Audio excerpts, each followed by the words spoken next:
May update na mga kababayan doon sa rumors na yung International Criminal Court ang sabi nagpalabas na daw ng warrant of arrest laban kay Digong. Kaya pumuga na to papunta Hong Kong. Tumakas na sabi doon sa mga kumalat na balita mga kababayan sa social media, pati sa mainstream media. Mabutit may paglilinaw na. Mga kababayan, yung Office of the Solicitor General ay yung, tama, OSG, si Guevara yung nagsabi, wala pa man daw na notice from ICC.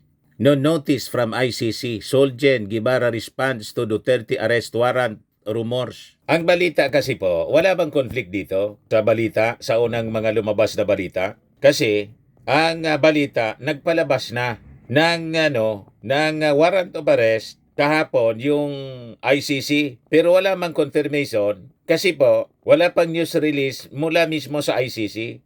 Ngayon, on the part of the government, wala ding notice. Walang notice na natatanggap from the ICC, sabi ni Solicitor General Guevara. Baka wala pang notice, pero posible din na ilabas na, kaya lang di pa natatanggap yung notice. Di ba? Pwedeng ganon. Wala pang official notice. So, walang conflict po. Ang kailangan siguro, alaman natin from the ICC mismo, pero lalabas at lalabas yan pag totoo talagang may nilabas ng warrant of arrest. Tama po? Hintayin na lang po natin, mga kababayan, kasi matagal na yan na sinasabi sa mga interviews, lalo na po sa mga yung mga nagreklamo, complainants, si Atty. Conti, yun din po yung ini-expect nila. Saka si Trillanes po, last year pa sa mga interviews po ng mainstream media, na at any time, posible nang magpalabas ng warrant of arrest para ba alad ka rin na po si Digong ng International Criminal Court. Pero until today, ganun lang yung mga kwento. Yan sabi rito, as rumors swirl about an International Criminal Court arrest warrant against former President Rodrigo Duterte, Solicitor General Medardo Guevara has kept his response brief and concise. Asked by abogado.com.ph on Sunday, ngayon pa lang po, the ICC had ended issues. If the ICC had issued the warrant on March 8 kahapon, Guevara simply replied, "We have not received any such notice from the ICC." So wala pa silang natatanggap. Wala pa for the meantime. So baka sa susunod na mga araw o oras, sabi nga natin, baka nakatunog. Kaya ginawang cover yung rally sa Hong Kong para makalabas na sila ng bansa. These are possibilities po, mga kababayan. Sabi nga natin doon sa previous video natin, alangan man mga kababayan, yung tatakas, i-announce na tatakas na siya. Di ba? Yan ay simple sasabihin. Pero sabi natin doon sa previous video natin, kung hindi na bumalik, confirmed. Pero kung bumalik pa after the rally doon sa Hong Kong ng PDP laban, ang ibig sabihin po, hindi pa man nagpapalabas ng warrant of arrest yung International Criminal Court. Ganun lang yun. So sabi dito, his short but telling statement comes as Vice President Sara Duterte joins his father in Hong Kong for an event with overseas Filipino workers. Mangangampanya daw para sa kanyang mga senador. The Office of the Vice President confirmed Sarah's trip but made no mention of the swirling allegations surrounding her father. Reports claim that ICC has already moved against Duterte over his bloody war on drugs, though official confirmation remains elusive. Ayun naman po dito, nililinaw natin yung sirkumstansya ng paglabas ng mga balita. Kaya nga mga headlines natin, patanong, may question mark. Tumakas na daw.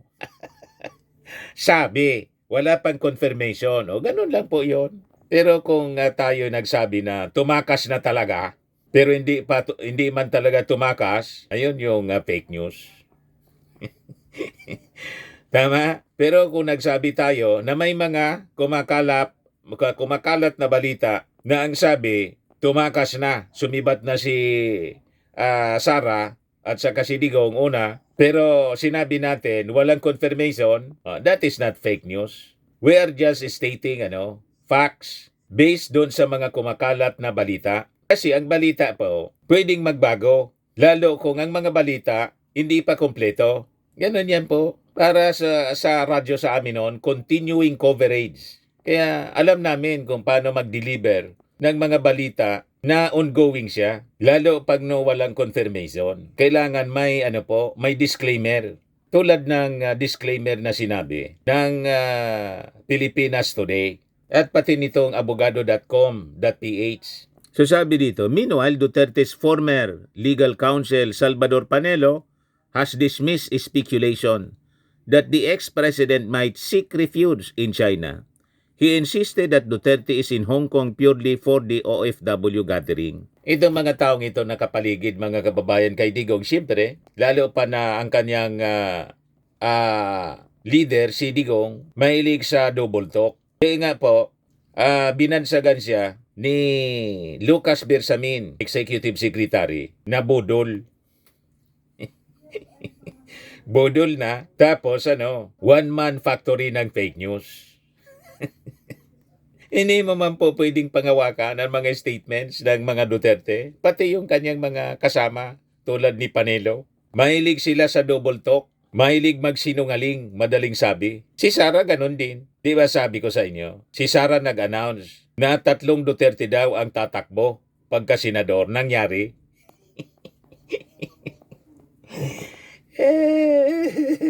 Kaya po, ang tulad nila, parang yung boy crying wolf sa paulit-ulit na pagsisinungaling, pagsasabi ng kasinungalingan, nang magsabi na sila ng totoo, ayaw nang maniwala ng tao.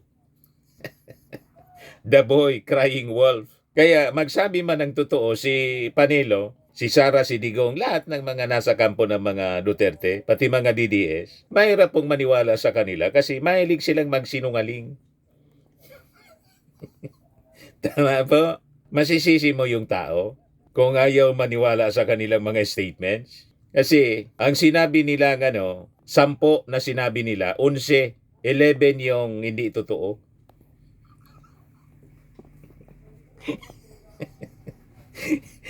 Pag nagsabi ng 10, 11 sa kanilang sinabi, hindi man totoo. Kaya sabi dito ng abogado.com.ph, however, the timing of the trip has fueled speculation, especially given Duterte's secret meeting with Chinese President Xi Jinping in July 2023.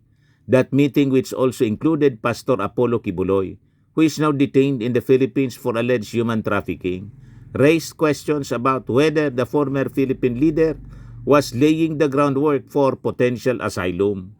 So malamang ganon mga kababayan, nagpapasiguro. And hindi mawawala yung possibility na ito mga kababayan na pagbiyahe nila, para masanay tayo na pag nagbiyahe abroad, iisipin po nangangampanya lang. Pero pala, kasama sa intensyon nila, as cover, yung mga campaign sorties, kasama na sa plano nila ang tumakas. That is a possibility, mga kababayan. Tama pa? Atid sa inyo nitong ating mga sponsors. Fairmax, Firming and Lifting Cream. Pinapay po sa mga pulses in affected area. Mainam po ito sa mga pains at paninigas ng mga kaso-kasuan. Ito sa mukha naman yung application, anti-aging, Automax po siya. Ito ay Glow 60 mga kababayan. Whitening po siya. Made in South Korea. Ito naman po, Ningxia Red Mix Fruit Drink. Gawa po siya sa goji berry. May anti-cancer properties po siya. At sa mga naghanap po ng malinis and spacious fitness gym, pumunta lang po kayo sa aming Colossal Fitness Gym. May Grab car rental din po kami. At bills payment po sa aming office. At saka sa mga mahilig po sa mga imported bags, manood po kayo sa live selling ni Madam Aileen Rosales sa kanyang Aileen Closet po. Pati mga shoes, ito yung kanya po. Ito yung kanyang page. Kita ninyo, napakagandang mga online selling po siya. Si Madam Aileen Rosales.